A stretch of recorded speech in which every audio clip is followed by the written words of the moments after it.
Rob Brown here with you on this gorgeous. It is absolutely gorgeous. The fog. I'm over at the farm right now in Park in Arkansas. Coach, looking out the window in here in the house, the big windows. You can see the fog coming off of Crowley's Ridge, off the bean fields that have just been cut. It is absolutely gorgeous out here. Got Coach Ellis Johnson checking in with us from over near Clemson, South Carolina. Dave Tompkins should join us momentarily from Beaufort, South Carolina.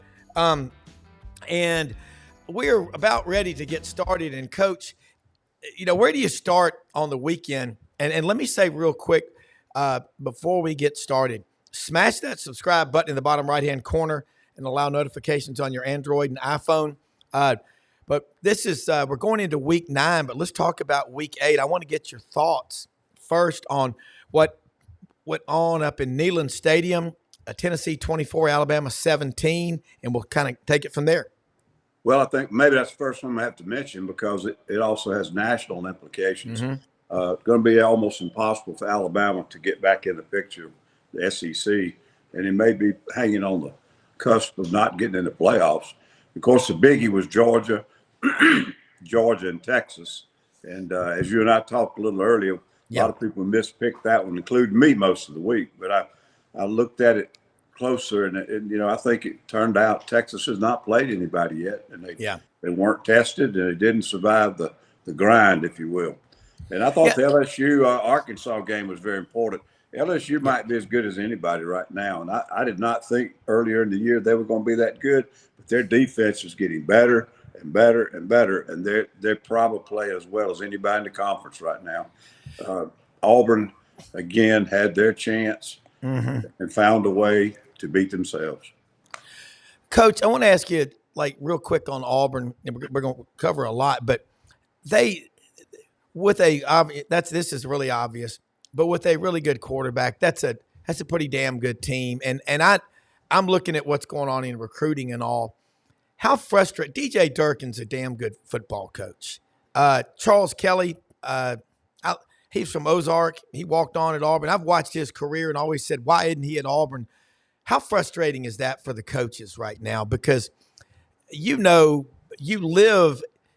that life. It's not 8 to 5. It's an 18-hour, 20-hour days. You know that. Win or lose, Sunday mornings are sometimes the worst grind in college sports because you come in and you're looking at a 12-hour day, and it's a grind. And you'd like for it to be a nice Sunday morning with your family at church, but it's not. But the most difficult thing, in my opinion, in coaching is when you come in the locker room after a game and you lost. Yeah. And sometimes it doesn't matter how you lose or how good the other team was. The players in that room are competitors. They didn't go into the game thinking they're going to lose. They go into every game. They're just like lawyers. They think every time they go in, they're going to win. And I think that's the hardest thing is trying to address those guys when you lose a ball game. And I can't imagine how difficult it's getting with Auburn. And at least 3 of their losses, they had a ball game in their hands and failed to do some things that didn't have a lot to do with the opponent that didn't close out the game. Coach, I like that. We need more Coach Johnson on the show, and I agree. Love your insight. I remember taking my son over and talking to Marcus Woodson back in August of 2018 when he was at Auburn coaching defensive backs, and he had a sleeping bag over there on the floor in the football complex at Auburn. And Wilson was like a sophomore at Auburn, and I said, we went up to meet with Travis Williams and the coaches. We got to go in there and see everybody. And Marcus took us up there. I said, do you ever sleep up here? And he looked at me and goes, what do you think? I mean, and he's had 2 young kids at the time. They're still young, but I think I get so much respect for what you do as coaches and all. And Dave Tompkins, Dave, are you in Beaufort right now? Coach lives up near Clemson. Yes, I am. Yeah, it's always an honor to be on the same program with Coach Johnson. I feel like a very unqualified understudy. Well, we're trying to learn from him, man. And Coach Dave, I know you've got some questions, but we kind of talked a little bit about it. But I'm sure you do on that Alabama-Tennessee game. But let's get started with that. Yeah, I think one stat that really stands out to me is that in SEC conference play, Alabama has been outscored. And there are some teams in SEC with losing records in conference that have scored more than their opponents. So really, I think a telling and, as an Alabama fan, disturbing metric. And I guess my question for Coach Johnson, I mean, 115 yards of penalties Saturday. I mean, that's just inexcusable. From a coach's perspective, Coach, what are you seeing with the Tide? Particularly after that great first quarter against Georgia, they've just played poorly, it seems. Yeah, I think the whole season they've been a team that sort of plays off of emotion and skill, and they're not focused. They're not focused between plays. They don't seem to be focused between series. And I can't put my finger on it, but there are things that they're doing.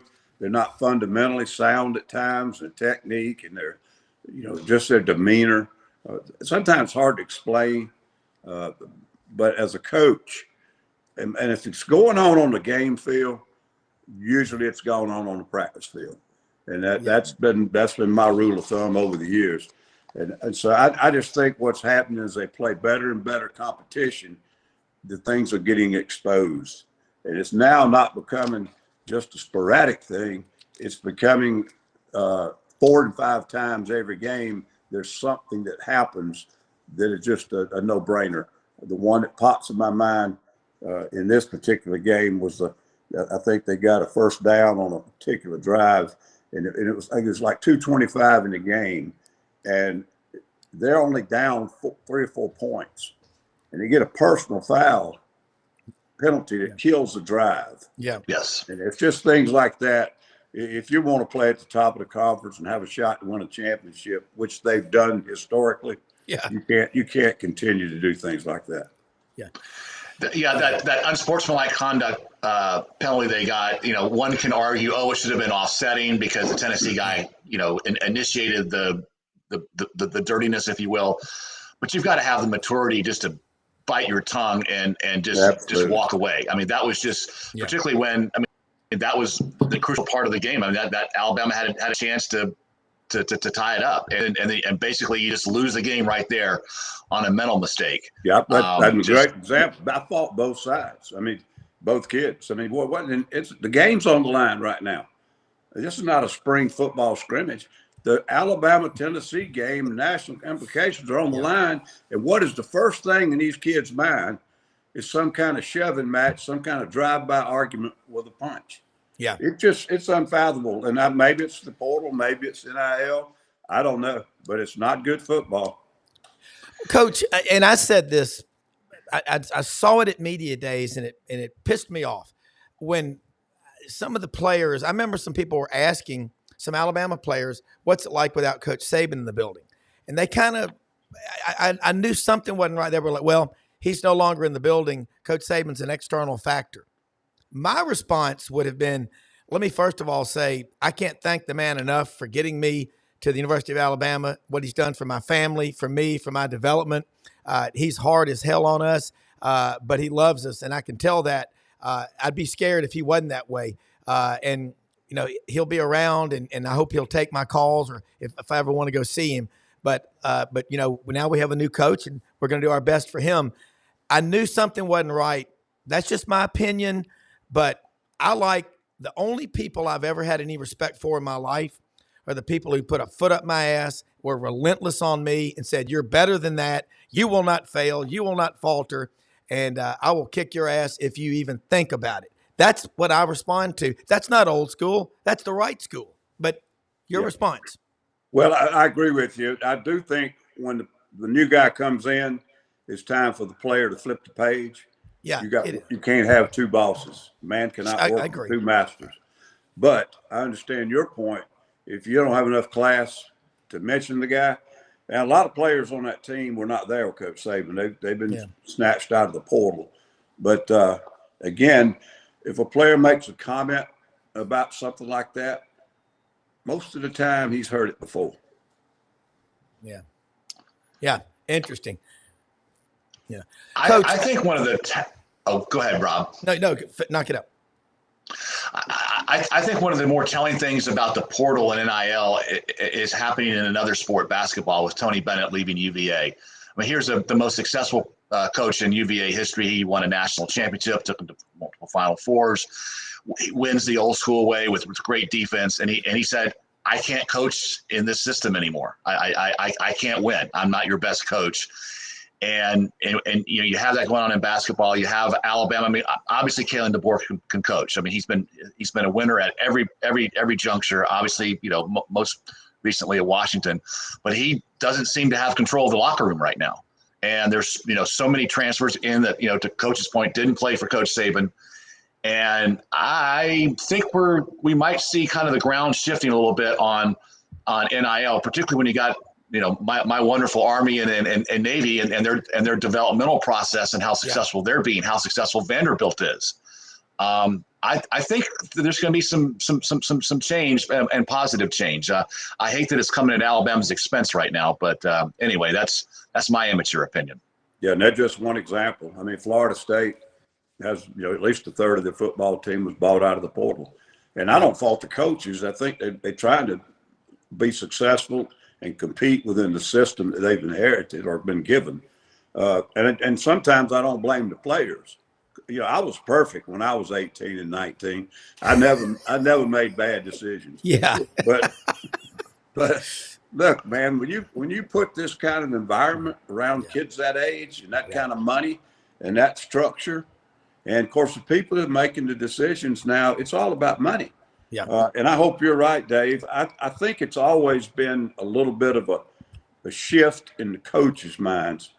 But there again, if they've got to use this portal just to survive, they're still going to inherit a lot of problems that come along with it. So they're struggling with it, a lot of them. And privately, they'll tell you, I'm really tired of some of this stuff.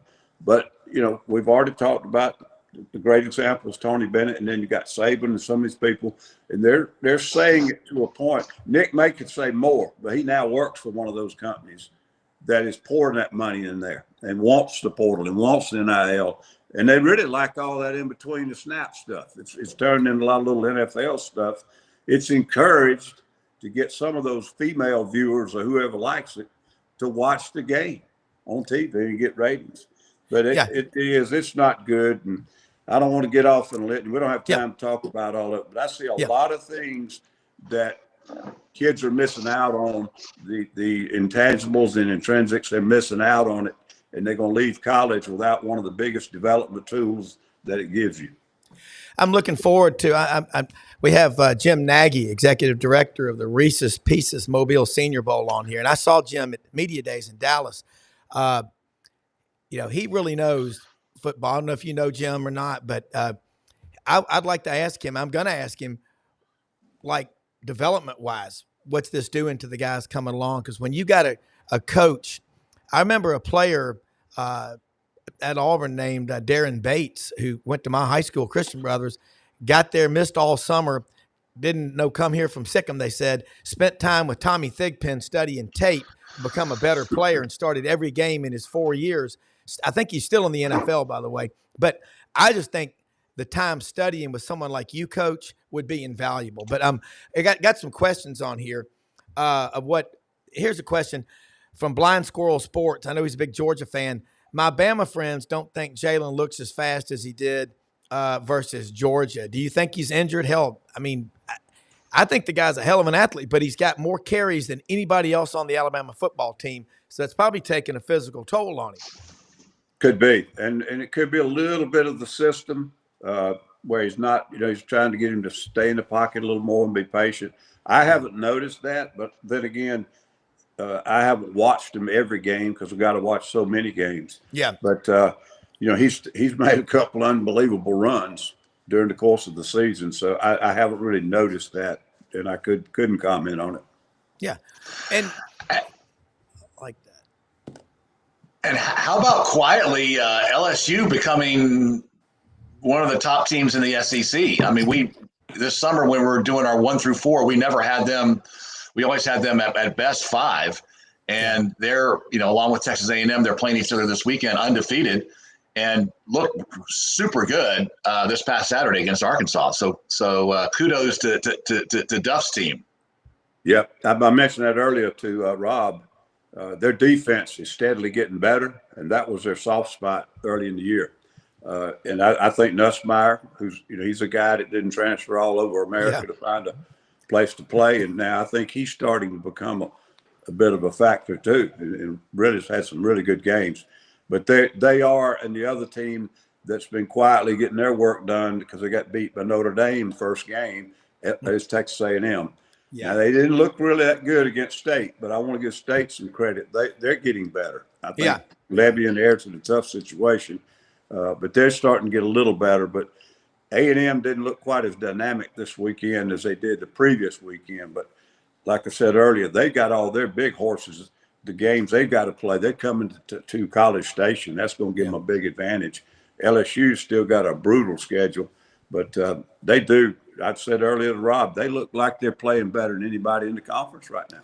Yeah. Coach, what about Florida? They had lost 3 previous games to Kentucky. Florida's not supposed to lose to Kentucky, but they did. And they beat them pretty soundly Saturday night. DJ Lagway right now, he's your quarterback. Give us your evaluation of that Florida performance. And Mr. Lagway, he looks pretty capable. Well, this is 2 weeks in a row Stoops has gotten beat by the same method he likes to win by. Yeah. Keep the penalties to a minimum, turnovers, don't need turnovers, et cetera, and just play good, consistent football. But Florida beat Kentucky by doing that. They were +2 in the turnovers and had a lot less than that, only 4 penalties for 40 yards. I tell you what, considering everything they've been through this year, I think you really got to give Billy a lot of credit and that football team going out and playing a complete football game. And hopefully, it wasn't a fluke. Kentucky is on the way down. They're slipping right now. Yeah. So we'll see how big it was, but they won that football game. And Lagway, I hope maybe it's a difference. Maybe they can stick with one quarterback now and start having success with him. But it was almost a little bit more about Kentucky. They've had 2-3 games in a row now. They're not playing real good football. But Florida, I think Florida now, they've got a tough road, but they've got a shot now to get those 6 wins and get in the bowl game. And that may have saved Billy's job. I don't know. Exactly. I mean, I think they got to go to Austin, but otherwise, and then they got to go to Tallahassee. But I think that's a winnable game. But their other conference games are at home. They're they got the cocktail party in Jacksonville. Then they host. They're at Texas. Then they host LSU and host Ole Miss. All brutally tough games. But the way Ole Miss is playing, they can perhaps beat Ole Miss. And if they get a quality win and get to 6 wins, at the coach's point, I think they go to a bowl game, and that probably saves Billy's job. Yep. Yeah.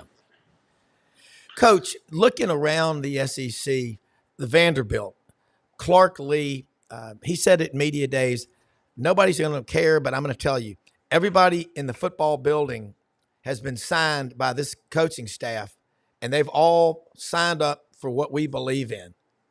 Look at the results. Diego Pavia. Is that one of the best stories in college football? Who would you want in a bar fight at 3 a.m? Just when we get through crushing the portal, now we got to start talking about how great the portal is. I know. He's a special story.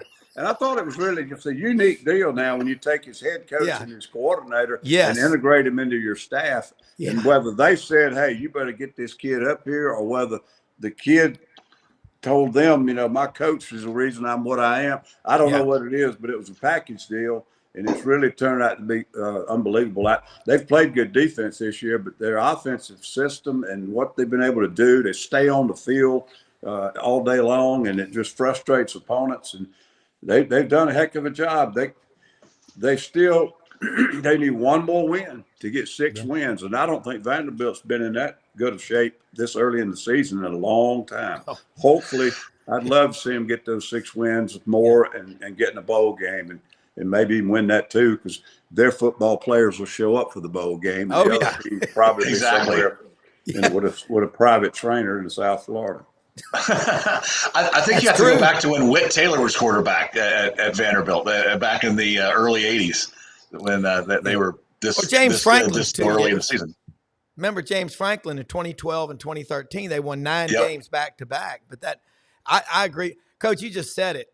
You think about Rocket Sanders last year at Arkansas, gets hurt during the season and is in Dallas with his personal trainer. I mean, wow. But all right. Got to ask you another one about Ole Miss right now, whatever you're seeing on them. And Coach Tony Barnhart's on here with us. And Coach, I'll let you off in just a minute, but Mr. College Football over in Marietta, Dunwoody. Coach, what have you seen out of Ole Miss to think, in your opinion, that they can salvage what's happened and make the college football playoff? Or because their defense is pretty stout. Yeah, I think they're ranked maybe still in the top 10 in points allowed. And of course, I think that's an indication of the whole football team when you can do that. But hard to really get in the granular stuff because they didn't play last week. But I think they're probably done as far as getting back in the picture for the conference title. And so that gives you another little emotional thing you got to work with as a coach and the coaching staff. But they're still a good football team. I don't think Jackson Dart has been quite as – he's always been dynamic and he's dangerous and he makes some huge plays, but he usually would be a little bit more effective in some times where I think he's been an Achilles heel a few games for him, turnovers or missing receivers or whatever. But, it's going to be interesting. They're still a really good team, but I think now that they're out of the national picture and all the discussion and hype that they got preseason, it's going to be a tougher job now to get this group through the season. Tony, jump in here with Ellis Johnston. We've been breaking down all these games, and there's a lot to talk about. We learned a lot Saturday night. Well, we learned a lot. First of all, I want to say hello to Coach Johnson, one of my favorite people over the years. Well, Tony, you're one of my favorites. We've had some good chats, I think, maybe on the phone since the last time I remember seeing you face to face. We were supposed to be one of the top 5 teams in the nation. We went out and opened at UCLA. Oh, my. And Everett Foster, the now head coach at UCLA, he ran for about 5,000 yards. And the first person I saw when I came off the field was Tony. And he definitely knew where he needed to be to get a bad interview. But anyway, yeah, those were some interesting times, to say the least. No, guys, I've been on the phone with football officials the last 24 hours trying to sort out what happened at Texas. Yeah, and it was a wild situation, and neither side was happy. And as one official told me, he said, "What do they call it in politics? They call it the optics." The optics did not look good in this situation. And the bottom line, what's supposed to happen is the officials gathered, and one official said, "Hey, I made a mistake. We got to pick up the flag." And you can imagine that the head football coach at the University of Georgia was not particularly fond of that idea. But it was a wild night, and the Georgia wins, and we move on to a season that has been incredible so far. Yeah. Well, you said it. Not even the adults can screw it up. Coach, you saw what Steve Sarkisian did. He was irate and I've seen this happen before, but I've had guys tell me playing at LSU, there were bottles thrown on them and they weren't alcohol. But it gets kind of crazy. But and Coach, I know you got a big day ahead, so we'll about let you go here in just a second. When that happened, the officials 5 minutes in a huddle. Have we set a precedent to where the mob rules? I mean, again, you think or you think that they'll fix it based on what Tony just said? Well, I've seen a lot of disjointed or disconnected official crews this year. Here we go attacking the portal again. But with all the mega conferences, you got to get more officials because you got more teams and you got more games that have got to be officiated. And I think what you're seeing is a lot of officials working in crews that haven't worked as long with each other. Mm-hmm. And the average fan can't tell this, but they almost kind of get in a groove where they know, almost like a basketball team.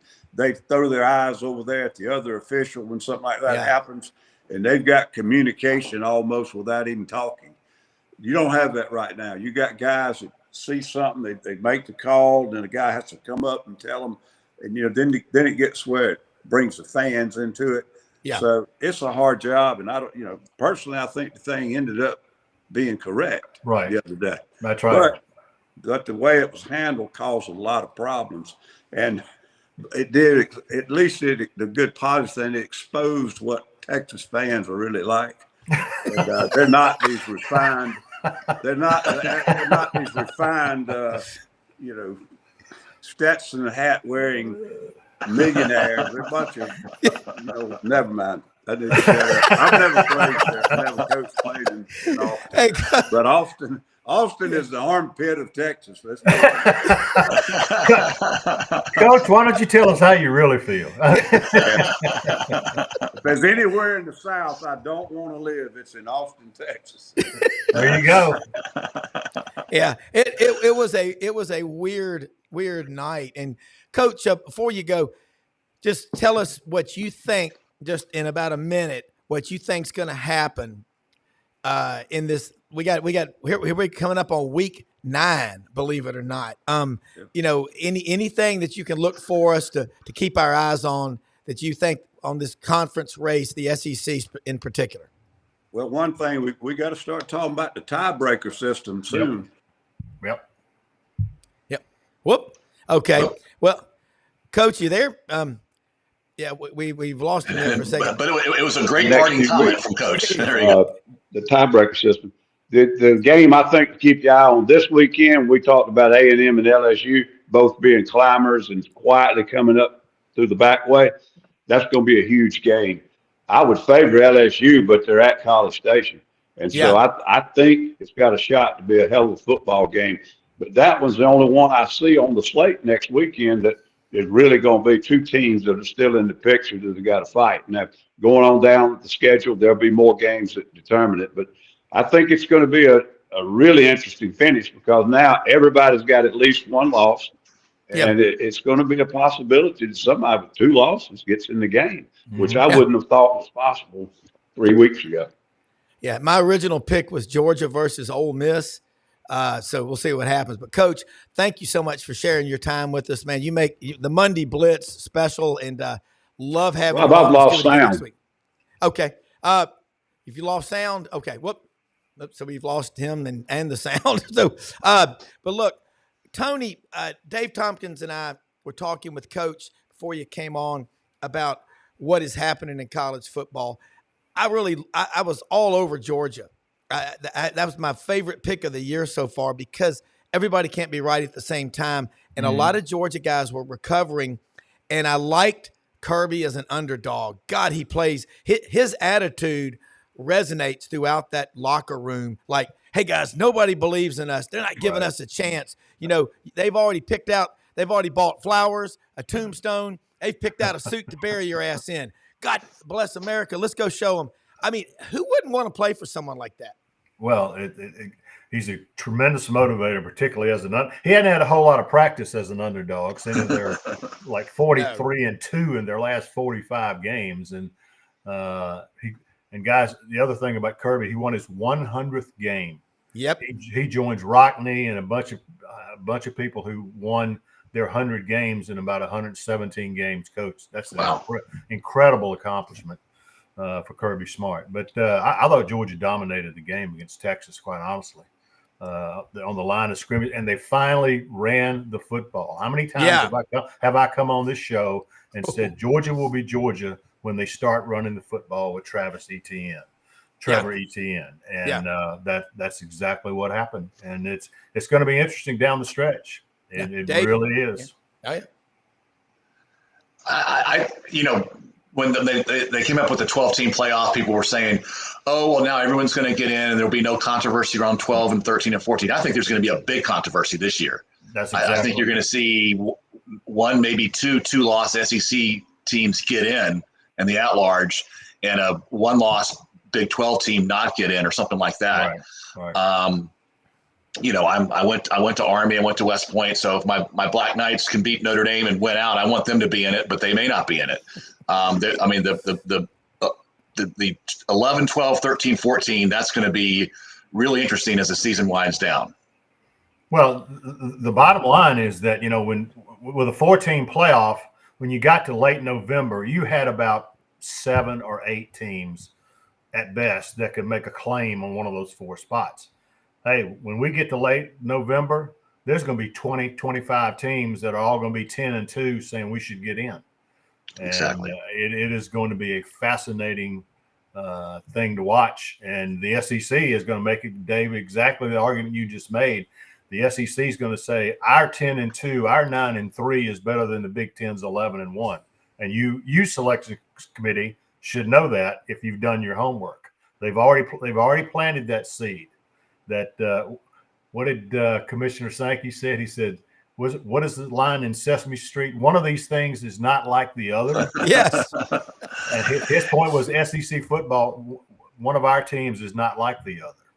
So. Yeah. And then how do you, is it the eye test? What is it? Okay. So Texas A&M has, I'll just, hypothetically say they have 2 losses and Indiana has 1 loss. And well, of course, Texas A&M is going to win the eye test, but the former Nick Saban assistant is not going to think that way, just the way Indiana's dominated this year. And they look like a really, really good football team. It's just, I can't wait to see it play out. And there's going to be a lot of real drama and, real happy people and real pissed off people. Well, think about this. The first set of rankings, justifiably so, the first set of rankings that count come out on November 5th, Election Day. I mean, how is that? And the thing about it is, on that night when they release those first set of people are going to lose their minds around that 12, 13, 14, 15 area. It's going to be crazy.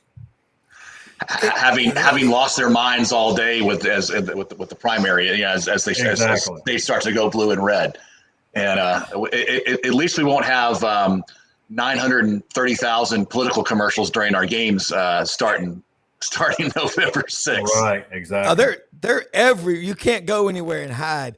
Tony, another thing, like Texas, their competition up to this point, the Michigan win on the road is becoming less significant by the week, isn't it?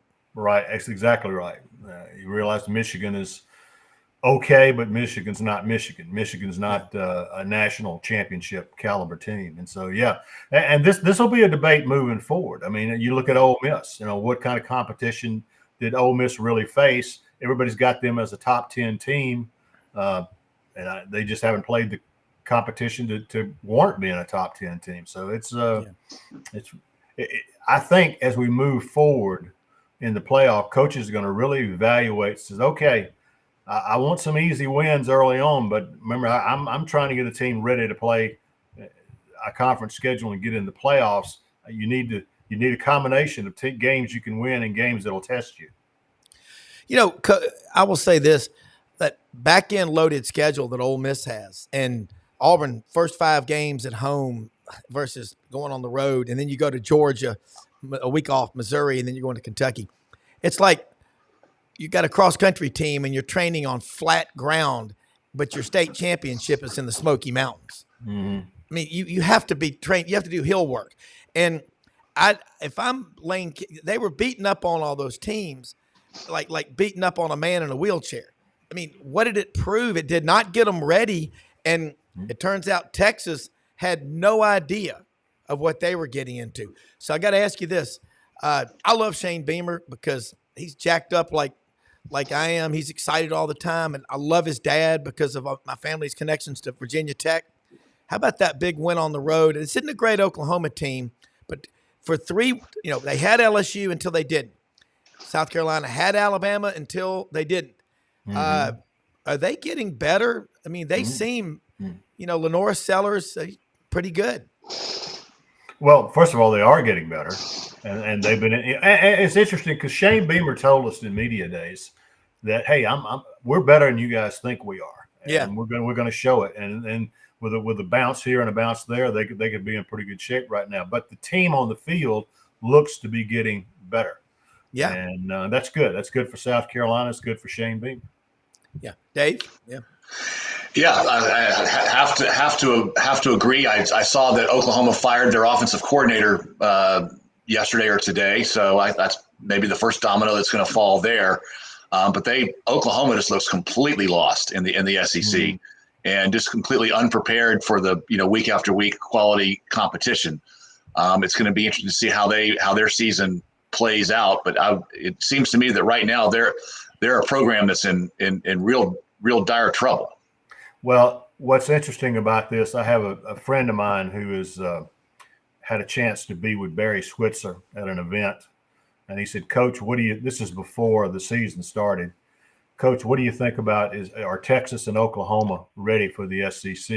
And this is Barry Switzer, Hall of Fame coach from the University of Oklahoma. He told this, my friend, says, Texas is ready.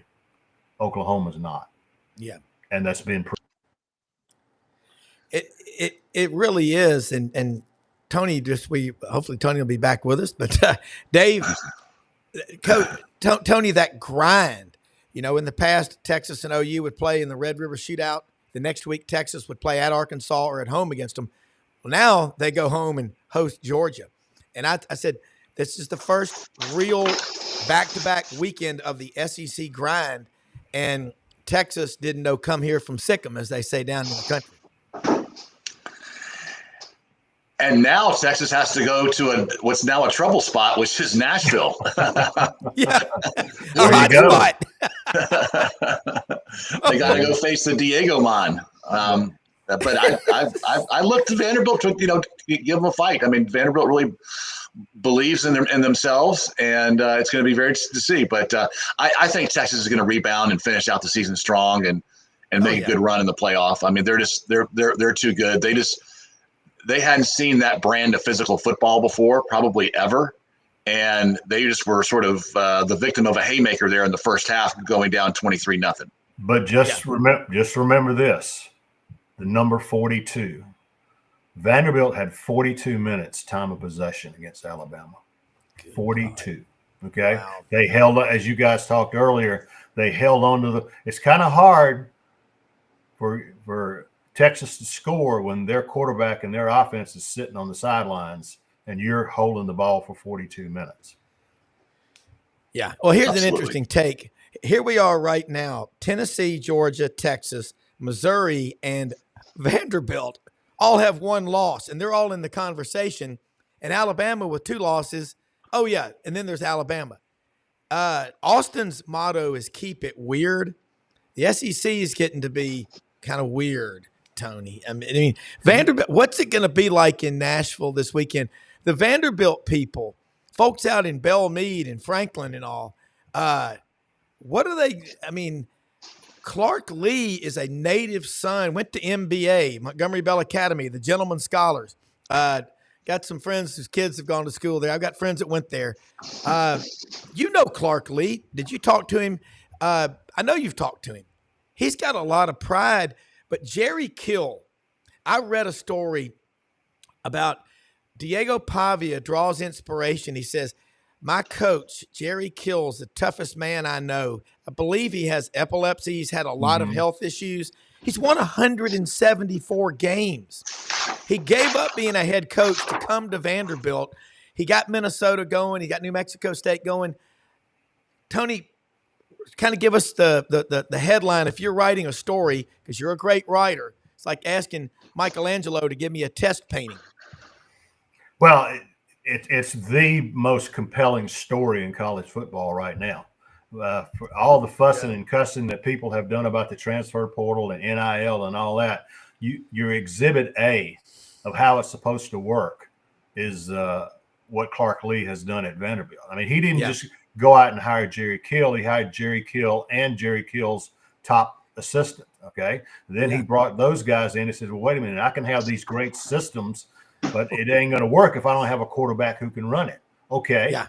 Then we're going to take Diego Pavia and 4 of his teammates, and all of a sudden the entire Vanderbilt football program with those 2 moves, the entire Vanderbilt football program has been renewed. And it's absolutely incredible what has happened, and that's why Clark Lee should get serious consideration for SEC Coach of the Year. Yeah, Dave, I know you've have to bounce off at 40 after. So, closing question: Or stay if you can. Well, no, I'll keep plugging my service academy teams. But when you have Vanderbilt, Army, and Navy doing what they're doing right now, winning essentially the same way, holding on to the ball for 37 to 42 minutes, doing it with developmental, doing it with great leadership at the quarterback position with Horvath at Navy and Daly at Army and obviously Diego. I mean, it's great to see. So with all the, to Tony's point, fussing and cussing about NIL, here you have these little engines that, that could playing so well this year. And I think that's a great undercurrent and hopefully is kind of sending a message. So we'll see. Yeah. Yeah. Tony, along that line, the Florida story, DJ Lagway comes in. This guy looks pretty good. Mm-hmm. How do you rank him among freshman quarterbacks that you've seen? Everybody knew DJ Lagway was good. The question was with Graham Mertz back after completing 75% of his passes last year, and he was your starting quarterback. Well, unfortunately, he got hurt, and Lagway is taking over the team. And I got to tell you, I think Florida's starting to build a little momentum. They're starting to get a little confidence. People have beaten up on them all year, and they weren't very good. And so it's going to be interesting to watch. They're both Georgia and Florida are off this week, and then they go to Jacksonville next week. And it's going to be interesting. Yeah. Tony, Blind Squirrel Sports. I got to meet this guy. He's a big Georgia fan. I'm probably left of center on this. I'm reading his question, but I thought I heard someone say Diego Pavia is making $0 NIL dollars. Is that true? Now, remember Robert Conrad, the actor that used to put the battery on his shoulder and dare you to knock it off? That's the commercial for Diego Pavia. That's right. I mean, I'm just throwing that out there. But Ken Capps is on here right now from out in Austin. But Tony, what do you think about that? Well, I do not know whether or not Pavia is getting any money or not, but he probably should. Well, I would say after he beat Alabama, somebody stepped up to the plate to help the young man out. I would say that. I would say he's no longer getting $0 NIL dollars. Yeah. I don't know that. That's just my guess. Yeah. If I owned a concrete company or a concrete slab, company, I'd get him out there with a sledgehammer going, nobody makes a better slab than that guy. But Tony, there's so many great stories, and having you and Ken on here, I was yesterday, I was with two of my guys in the hunting club, one from Cumming, just north of Atlanta. The other one grew up in Atlanta, two big Georgia fans. Oh my God. And every 5 minutes, it's great to be a Georgia Bulldog. We were having fun. So I'm reading stories. We were up in Jonesboro working on the reservoir blind yesterday, and I was reading so many stories about the game. And I love SEC Network, and the TV stuff is great, but you cannot compare that to reading a well-written article. It's like, Dad is an architect, let me see the blueprints, That's how you tell what happened in the game, Tony. Your breakdown real quick, and I know you got a busy day ahead of you, but and Ken's on here going to talk about Texas. Your breakdown on the stories that are being written in college football this year. Are you seeing a lot of good writing? Is it getting through to the younger guys? Don't just try to get it first, but get it right. Right. Well, it is the written word, and it all comes down. I think everything comes down to the written word. And before you do a TV stand up, you got to write something down. You got to tell a story. It's about storytelling.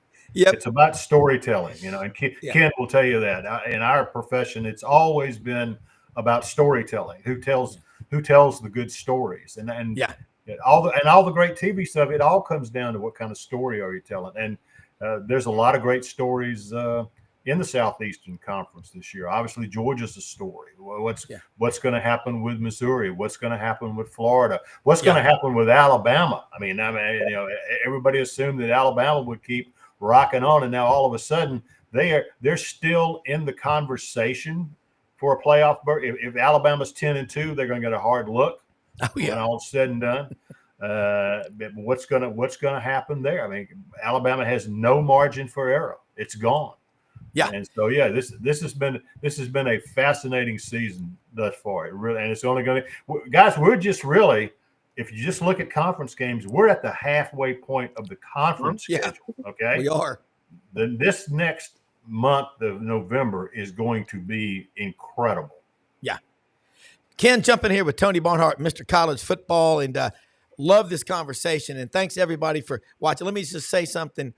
Tell your friends and families and neighbors about SEC Sideline Sports Network and also the Buddy Martin Show Monday through Thursday nights at 9 p.m. Eastern right here on this channel. Ken? Well, hey, first of all, I wanted to say hi to Tony.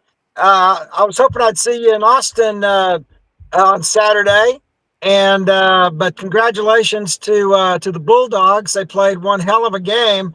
But before we get into the game, I heard y'all talking about places in Nashville right before I came on. And, I lived in Nashville for 2 years. I worked for WSMV, the Channel 4 over there. And I lived in Green Hills. Yeah. So lived in Green Hills right off of Hillsborough Road. So still have some good friends there in Nashville. And, I think it's going to be a pretty crazy game. And I agree with you, Rob. If Vandy holds on to the ball, it's going to be hard for Texas to score.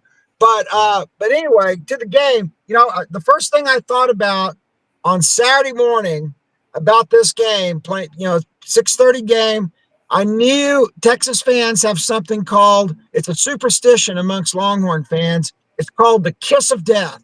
And normally it's around the Oklahoma game, but it could definitely be applied here when everybody, and I mean everybody, starts picking Texas to win. Yeah. Everybody on game day picked Texas to win. All of the Austin American Statesman writers, all my good friends there, Kirk Bowles, Kirk Bowles at the Chronicle now, but everybody picked Texas to win. And it's like, this is feeling bad karma, and the only two people, Tony, did you pick Texas to win or Georgia? Actually, I picked Texas to win. I sure did. Yeah. Okay. So the only two people that I know of that picked Georgia to win were David Dean and Rob Brown. So it's a small group. That's a very small group. So I mean, I was not as surprised as many that Georgia came out and just shellacked Texas there in the first half. What I was surprised about was that Quinn Ewers decided to have his worst game in football since definitely his time at the South Lake Dragons right here in the Metroplex since junior high. I mean, I don't know what was going on with Ewers. And, the one thing about when Manning came in there at the end of the second half, at the end of the second quarter, I sit on that side of the field, and we saw Ewers go to the medical tent. So I don't know if something was, maybe that was on TV too. I don't know, but I don't know whether he got hurt, whether he, maybe got really hit hard or, maybe got plunked on the head. I don't know, but I was very surprised that he came back in the second half because he looked really roughed up to me at the end of the second quarter. But, the Texas D did play valiantly, held Georgia to 7 points in the second half. But here's the tale of the tape, guys. And this was even on the scoreboard, and I wrote this down. Tony, you'll appreciate this. Okay, so here are the stats that say it all. UT on third downs, 2 of 15. UT on fourth down, 1 of 5. That's for the game. They did not move the ball. The playmakers did not make plays on offense. Carson Beck looked very beatable with those 3 interceptions. But the Georgia defense, even though they're, ranked in the 20s in total defense out there, man, they played like a number 1 defense on Saturday night. Well, the thing that I came away with, Ken, is the fact that Georgia wins the game by 15. And Carson Beck did not play his best game. Carson Beck had a very average night, but when the game was on the line and he had to make a big throw, he made it. But Carson said after the game, Carson looked like the first half of the Alabama game when he couldn't throw it in the ocean. Yeah. And then he came back in the second half of the Alabama game, was lights out. And so if Georgia can beat Texas and not have a great game have an average game by its quarterback, that bodes well for them. Yes, it does. And here's another key stat I'll give y'all, and then I'll shut up. And if you want to ask me questions, this that's is cool. Great. It's what we want you on here for. Are you ready for this? Texas had 29 yards rushing. Now, of course, that counts as sack yards too. But the Texas running game could never get going. Neither Wisner nor Jaden Blue could ever get out in space and break one off for a big run. And that was also a very huge thing. Again, credit the Georgia defense on that one. Yeah. But that was a very big thing. And I just thought, wow. So now, and of course, I know we're going to have to talk about the play, the biggest, baddest, craziest play, the interception by Jahdae Barron that turned out to be, the pass interference is called. And then everybody throws stuff on the field. And, and actually what ended up happening there, guys, I talked to a referee about this yesterday. Very interesting. I've been going to Texas games since I was a kid. Okay. Back in the 70s, I have never seen Texas fans act that stupid and do something that ignorant as to throw things on the field. That's, I see that every once in a while other places. Texas fans are classier than that. So shame on them. They just, they got a penalty. I mean, they didn't get a penalty. Excuse me. They got a fine yesterday of $250,000, which, Chris Del Conte probably has as petty cash in his desk, but still that's a real blemish on Texas fans on how they acted. However, here's what a referee told me. He said that delay allowed the referees to get together and say, you know what? I think we made a mistake on this one and pick that flag. And of course that made Kirby mad as hell, but it was the right call. It was an error on the call.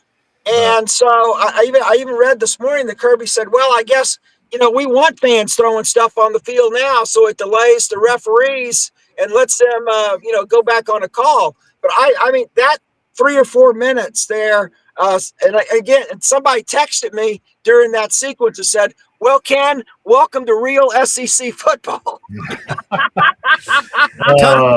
Tony, your takeaway on that. That's great stuff. I'm getting ready to, as soon as we get done here, I'm going to post a column on TMG Sports. I talked to 2 different former officials yesterday about this whole situation, and Ken's got it exactly right. What happened was officials can huddle and change a call anytime they want to. The rules allow them to do that. They can do that right up until the snap of the next play from scrimmage. What happened was, and as Ken pointed out, is that the people throwing stuff on the field delayed the game because they had to clean it up. And during that delay, it gave the officials the opportunity for the referee to bring his guys together and said, okay, obviously there's some people that disagree with this call. What did you have? What did you have? And he went to the official who made the call on the play, and the official says, my call was wrong. My call was wrong. It should not have been defensive pass interference. I was wrong. So at that point, the referee has no choice. You've got to pick up the flag, and you have to inform Kirby Smart that no, he's not getting the ball back. In fact, you're giving the ball to Texas on the 9-yard line. Correct. Yeah. Coach Smart was not particularly pleased with that call. No. But as one of these former officials said to me, he said, "What do you call it in politics? You call it the optics." He said the call, they got the call right, but it was really, really ugly getting there, and that's what happened. Well, and you're exactly right, Tony. And here's the other thing that, again, watching it from the stands. Let me tell you what was really interesting about that. People start throwing that stuff on the field. I mean, again, just reprehensible. Throwing it from the north end zone, throwing it into the north end zone. I got to tell you something. I don't know if they showed it on TV. Steve Sarkisian ran 50 yards down the sideline and across the field himself and got into that end zone and told those damn fans to knock it off. And I thought that was so cool and classy of him. But But here's what happened next. And again, I was just fascinated because I've never seen this before at DKR, Texas Memorial Stadium. I don't think they had a contingency plan for that, because there's all this stuff all over the end zone. And who starts picking it up? The cheerleaders. The cheerleaders are down on that end of the field. Yep. And so it's the cheerleaders and some of the security people. They start picking it up. I don't think that's in like some Texas, game day protocol book that says if people throw stuff on the field, the Texas cheerleaders go pick it up. So that was a complete ad lib, and good for the cheerleaders for going to do that. But I can't wait to read your column and see what your officials say, because so I guess all of our officials agree. I thought that was very fascinating, and the one thing I gotta say, one of the things that's so important, because it's never happened at DKR, at least in what I've seen, is that after all that was said and done, the stadium announcer came on and said, told the crowd, do not throw stuff on the field. I've never heard that either at the stadium. Mm-hmm. However, I wish you'd attack this on, Tony, and see if you agree with me. And maybe, hopefully we won't have to go through this again, but I wish the stadium announcer had said, oh, and by the way, if you do it again, it's probably going to be a 15-yard unsportsmanlike penalty against Texas, and it's going to hurt the team. But he didn't say that, because I bet a lot of these knuckleheads that are sitting there in the stands throwing crap didn't know that. Right. Well, all in all, it was a very unusual set of circumstances. I don't have any concern about fans starting to throw stuff to get calls reversed. Okay. First of all, there was, and what made it unusual is you had the official who admitted to making the mistake. Okay. Yeah. Okay. And once he admitted to making the mistake, then they had to pick up the flag. So I'm not concerned, as Coach Smart said, about people doing that as a strategic. It's not. Oh, the other thing, by the way, Chris from Chris Del Conte, if they can identify you throwing water bottles from the stands, guess what? You're banned for the rest of the year. You will not return to DKR. So good. Yeah. Well, that's true. And Tony, look, I know we kept you long, and I know you got a big day. You got to get that column out, but absolutely great to hear the truth and from two reporters who were getting answers, and let people know. And you've got a great book. I've got it right behind me, the 19 of Green. We put the QR code up there a minute ago. How book sales going? Let people know how they can follow you. And let's do this again very soon, because every time you're on, it's just better than the time before. That's how I feel. Well, the 19 of Green is about my senior year in high school, fall of 1970. I played on the first integrated team, and it's about that year, but it's about the 54 years that have passed since we played our last game together. Homecoming at Greene County High School is this Friday, and I'm going to be there with my teammates as we celebrate yet another anniversary together. So we're looking forward to that. You're just one of the good guys, and you're one of the most loved people in Memphis by the Touchdown Club, and that we need more of this. I know we don't have it like ESPN used to do on Sunday mornings, but we'll do it every time we can with y'all on here, because we got Olin Buchanan coming up in a second talking about A&M, so it's going to get wilder. But let's appreciate this, and folks, follow Tony Barnhart, because you want to hear the truth, not just about Georgia. He's fair and he is objective. He is what a true grit journalist is all about. Have a great day, Tony. All right, guys. Thanks. You bet. See you, Tony. Okay, take care. Ken, this is so fascinating when you get on here with the writers, the legit writers. And you know Olin. I mean, absolutely. You and Olin. Here we got an Aggie. Well, no, Olin used to write for the Austin American Statesman, I might add. Yep. So let me say something real quick before Olin comes on. Landers Ford, Collierville, Tennessee, located out in Collierville at the intersection of Poplar and Houston Levee. Proud to have them as a sponsor. They swing a big bat. They can deliver cars, trucks, and SUVs anywhere in the country. Go to landersfordcollierville.com on the website. Their hours of operation, they're open Monday through Saturday, 8 a.m. to 7 p.m. Their service department, 8 a.m. to 6 p.m. The dealership is closed on Sundays, but get out there, call our man, the general manager, Brad Bellamy. Ask for Brad. Tell him you heard about him on Sidelines, SEC Sidelines Sports Network. He'll get you connected with one of the salesmen. They'll walk you through the experience, but he's our quarterback there at Landers Ford, Collierville. You're going to be seeing Brad on the show going forward.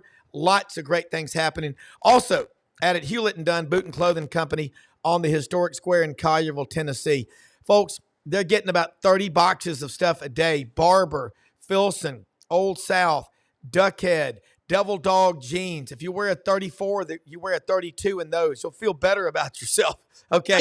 They've got Raven, Charles, Charles's wife, Laura, JM, Eli, Squidward, everybody. You walk in there, they will find what you want. Audrey, Raven sees something. She goes, I think Audrey will love this. I'm like, well, then let's do it. So HewlettandDunn.com. They've really updated the website, folks. Support our sponsors. Can't thank them enough. And also Exo Armor they're based in Auburn. Sarah Cooley's the marketing director out of Portland. They're making non-invasive pads and braces using 3D printers in real time. You're hurt in the first quarter of a game. You can be back on the field in the third quarter. Exo Armor. Check them out. We're going to redo the website here very soon. Sidelines.live. All our sponsors are on there with their hyperlinks. You can go straight to them. And again, we'll be joined in just a moment by Olin Buchanan of TexAgs.com. And I want to say something, Ken. Our executive producer, you met Brendan out in Dallas at Media Days. We've got the best executive producer in the world. And here's another great one from White Oak, Texas, a town of 2,500 with a football stadium of 5,000 people. And Olin, you are watching Mike Elko. The Aggies are just kind of, here they go, going along. How much fun are you having this year? You know Mike Elko. You've covered this a long time, but first off, welcome to Sidelines. He does his show, comes right to our show. That's awesome. Yes. It's fun. It's always fun when the team you're covering is winning, because if it's not, like the last couple of years, by the time we got to this point of the year, it felt like a literary colonoscopy, but journalistic one anyway. But this year look, everybody is happy. You go in town. You run into fans, they just want to talk about the game. Yeah. Subscriptions are up, advertising's up. The players are in a good mood. The coaches, are easy to deal with. So if they're this excited and this happy next Monday, then I think it's going to be a good year. Olin, when you take a look at when you I got the dogs going crazy in here. When you take a look at A&M, they were going crazy in Starkville last week too. Yeah, and you're going on the road and you're winning where people might call it a trap game or whatever. But I looked at all the guys that left A&M to go into other schools: Isaiah Rakes to Auburn, Walter Nolan to Ole Miss, and other guys. You still have the second best portal class in the country. And you go back, and you've chronicled this on this show. And Ken, you know how both of y'all do this. You said, in spite of all the guys they've lost, they still have a hell of a roster. And they really do. What is it about Mike Elko that is such a calming presence? Is he a Dartmouth or a Cornell grad? He's an Ivy League guy. Yeah, Penn. Okay, there you go. I think he's just a good football coach that has a, look, it's one of the oldest cliches in sports, right? But I'm going to use it anyway. Even though he went to Penn, he has the quote blue collar mentality and approach, and it's really no image; it's all substance with him. And there's a lot of coaches we've had here. It's been the reverse. And I'm not necessarily talking about Jimbo, because Jimbo, the first 3.5 years he was here, everybody was thrilled with him. Yeah. But I think he just expects, he sets a standard. He expects you to live up to it, and it's in all things, not just. And if you don't, then you're not going to play, or you're not going to be a part of the team. But if you do, he assembled what appears to be a very good staff. Yeah. You just look at what they've done with their offensive line in 1 year. Yeah. You talk about almost night and day. So it appears that they've did a good job bringing in uh, transfers, bringing in new coaches, putting in a new system, and just Mike's just about putting in the work and nothing else. Yeah. Ken, jump in here. Well, I mean, I've been very impressed with Texas A&M. Like Olin knows, I'm a born and bred Austin boy, and grew up reading Olin back when I was no, don't, no, come on, man. Now look, I come on here as Switzerland. I don't come on here as a homer, okay? I'm just So playing. I grew up not only throwing the Austin American Statesman as a paper boy, but reading Olin and Kirk and all those guys back when I was in high school and Yeah, I ain't that old. getting inspired by them. So Yeah. come on, McCallum High School there, Olin, Austin, You're a Texas, knight. USA. But You're a no, I McCallum mean, knight. that's right. Go Knights. Once a night is never enough, by the way. And so that's our theme. But no, I mean, I really enjoyed, listening to Elko talk at SEC Media Days in Dallas. I mean, what a complete difference from Jimbo, and and the fact that he's been able to turn this around so quick is amazing. And of course, here's what I find really amazing. Okay, so you're going to have the first Texas A&M game in over a decade coming up here at the end of November. But this morning, as I was reading the new CFP rankings, and of course all of this is conjecture, all of this doesn't matter a hoot until December. But there's the possibility that Texas and A&M could also meet again in the playoffs. Did you read that this morning, Olin? Yeah, I've seen that. Yeah, like I said, there's a lot has to happen because, quite frankly, it could be that neither one of them get in, right? Yeah. I mean, so, but give us another week or two. Yeah, in fact, I'll say it now. And this is a huge if A&M wins their next two, they're going to be they're going to be in the SEC championship game. Wow. Okay. Because I just don't see them. I don't see them losing at Auburn. No. Right? No, I don't. No. So if they win their next two, LSU and South Carolina on the road, they'll be what at the worst 7-1 in the conference. Mm-hmm. I think, and just Tennessee and Georgia still have to play, and there's just so many games out there. Right. Look, and I'm not saying that A&M is going to win the next two. I'm just saying that if they win their next two, I don't see them losing at Auburn. I could be wrong, but I don't see them. And then I think at the worst case scenario, they'd be 7-1. But those are two massive games that you have to win, and neither one of them are sure bets by any means. I mean, hey, the Aggies had a hard time at Starkville. Of course, they always have a hard time in Starkville. Yeah, and Ole Miss. Well, I agree. I was just going to say, when I looked at, I did write when I was telling all my my friends and colleagues to listen to the show and watch the show this morning. I said, by the way, the burnt orange sun did come up in Austin, Texas today. But when I looked at the Texas schedule for the rest of the year, I mean, all those games are very winnable until you get down to the A&M game in College Station there the Saturday after Thanksgiving. So that is going to be such a hyped game. I mean, I know tickets are already like over $500-600. They may be over $1,000 by the time the frost is on the pumpkin down here in Texas. Yeah, it may be, but well, I'm going to say, like I said a few minutes ago, I'm going to reiterate. The next two games for A&M are not what you'd consider just say, hey, these are very winnable. They're winnable. They're not very winnable because those are good teams, right? Yes. And I think, look, Texas better, and I would pick Texas, all right? But as this year has shown us, they better not go into Nashville just expecting to win this year. Correct. Yeah. Correct. Absolutely. Guys, I think the grind of the SEC schedule is a lot like a track workout.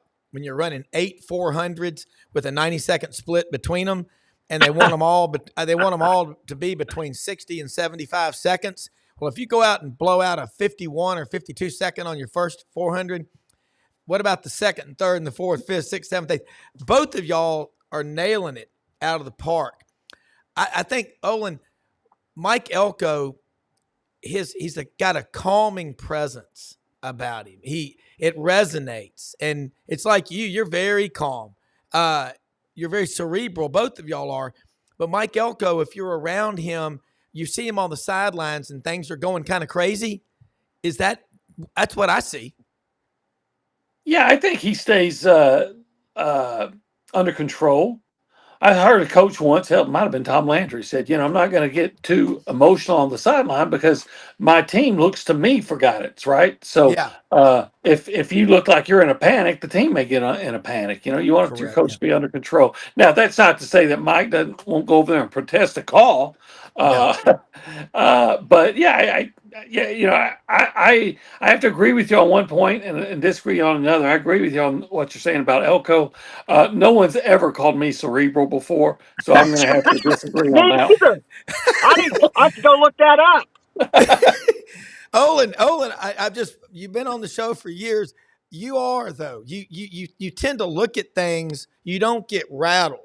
And Ken, both of y'all, you're looking at, okay, here it is, Texas and Texas A&M. But God, you look at in between it. Look what Texas A&M, LSU Saturday, at South Carolina, off, New Mexico State, at Auburn, and then at home against Texas. And then Texas at Vanderbilt Saturday, off, home against Florida, at Arkansas, home against Kentucky, and at A&M. That's a hell of a grind for anybody to play. Because ask Tennessee about overlooking Arkansas, for instance. Yeah, right? Exactly. Yeah. Well, I don't think Sark will overlook Arkansas after going up there his first year and getting clobbered pretty bad. That was, they call it. Olin knows this, but Rob, and maybe y'all call it in the SEC too. But growing up in Austin, Texas never called it Fayetteville; they called it Fayette-Nam. Fayette-Nam, yeah. Well, now hey, Olin, we were in Fayetteville a couple of weeks ago for the Tennessee game. Spent about 4 days up there. Now they call it Fayette-Chill because of Texas Street. So cool. All right, I actually look forward. I look forward to getting to go back up to Fayetteville next year after all those years in Dallas to see them play. I enjoy going up there. Oh, it's the Boulder of the South and a blood red state. It's gorgeous up there. For both of y'all, just in the last few minutes before we go, Olin, you look at A&M right now, and you look where they are. Connor Wigman as a quarterback. I made the mistake, and I wore a paper bag over my head. I did not know Wigman was going to play against Missouri, and I picked Missouri to win on the road, and I said, I don't know why I'm doing it. And then the day of the game, they announced Wigman was the quarterback. It was too late for me to change. I would never have done that. His development, give him a grade, A, B, C, because he ain't lower than that. Right now, I would give him probably a B-. Okay. Because as good as his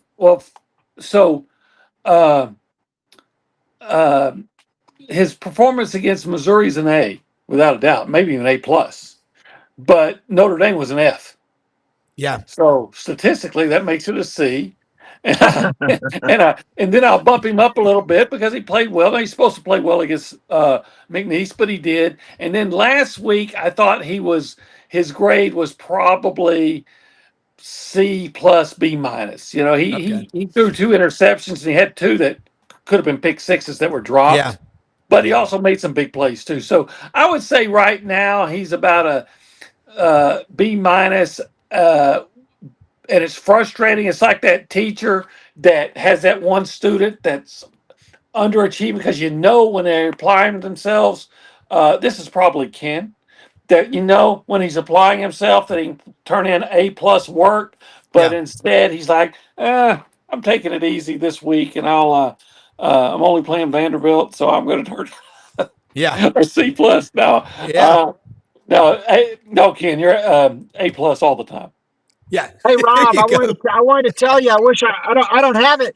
Shame on me for not carrying this magazine. Right here in my Jeep where I'm sitting here outside my daughter's high school because I couldn't get back in time to Caps World Media headquarters to do the show today. So I'm sitting here in the Jeep at the 7-Eleven across the street from her high school here in the Metroplex. But I'm sorry I don't have my magazine with me. But and Olin knows this too. But I'll hold this up as the game gets closer. Both Connor and Quinn Ewers are on the cover of Dave Campbell's Texas Football this year. Wow. The Bible of Texas football. Yeah. And they shot it to where they're looking eyeball to eyeball at each other. It's a great photo. And so those two, it's going to be, the hype is going to get even bigger, right, Olin, as we get closer. Well, as long as both teams keep winning. Yeah. As long as both teams keep winning. And I think A&M faces a tougher grind from this point on than Texas does. Again, LSU and at South Carolina, Arkansas and Vanderbilt are no picnics. But so I think right now we just need to be looking at Connor Wigman looking at Garrett Nussmeier. Yeah. But if they keep winning, if both teams keep winning, I dare say this will be the biggest Texas A&M matchup maybe ever. Wow. Well, they played for championships before. Yeah, sure. I remember, what was it, 1990 when Texas won like 28-27? Yeah. Shock the Nation tour. Right. So it could, but this is the SEC and getting into and being in the national championship picture and all those things. Tell me a bigger matchup if both teams are playing. What could be the bigger matchup? What could be the bigger matchup is like Ken mentioned, it could happen if they played back to back, because then the next game would be even bigger than that one. But if with all that would be at stake, tell me a bigger matchup ever between Texas and A&M. Yeah.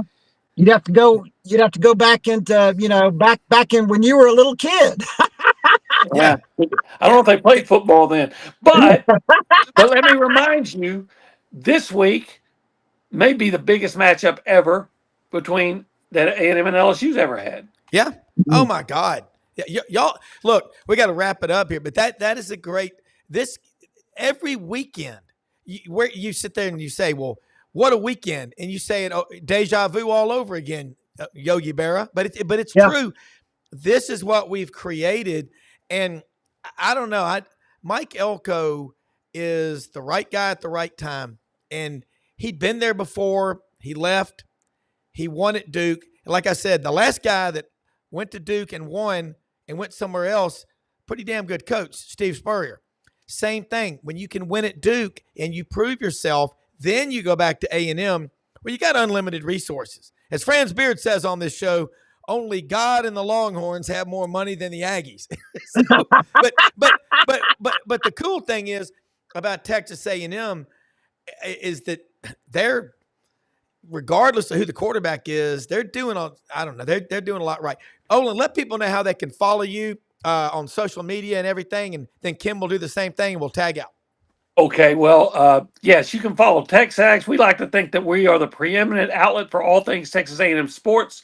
So if you like the Aggies or if you're just interested, give us a look. It's texags.com. That's an abbreviated version of Texas Aggies, just texags.com. You can follow us at Twitter at that same handle. Or if you're so inclined to give me a follow on Twitter, I'd appreciate it, or X or whatever it's called. I appreciate it if you would. It's just my name, Olin Buchanan. I don't hide behind a pseudonym. Olin Buchanan, if you can spell that, you can follow me. And as I leave, like I always remind you, remember, America starts with A&M. That is a great tag out. Thank you. Ken, outdo that. No, what Texas likes to say, what starts here changes the world, which I think is the best university slogan out there. You can follow me at fwaa.org or my Twitter. My X is at Texas Six Man Ken. And by the way, Olin knows this too. You're talking about how rich the two schools are. They both get money out of the West Texas oil fields called the PUF, the Permanent University Fund. So Even that out. as long as those oil prices stay good, everybody's fine here in Texas. Yeah. Hey, look, man, we live in the greatest country in the history of the world. Most often we see the face of Christ in the least among us. Go out and help people. Find excuses to win. See you tomorrow, folks. We're out of here. Thank y'all.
In a perfect world, you'd set a health goal and results would happen overnight. In this world, the real world, it takes time, dedication, and the right support to achieve your best self. The Vitamin Shop's health enthusiasts are here to make sure you're not wasting a single moment on the wrong supplements. From the highest quality sports nutrition and superfoods to the most sought after trends, you'll find a huge variety of science-backed solutions for every goal. And the people to help guide you along the path to greatness. Unbelievably, every 2 minutes in our communities, a child is either bought or sold for sex. I am Ari Dickey, board member for the Nashville Anti-Human Trafficking Coalition. Join me and millions of others in our fight against human trafficking and for its victims by helping to educate the most vulnerable among us, our middle and high school students. Go to nhtcoalition.org, become a partner, and help keep our families safe, because none of God's children are for sale.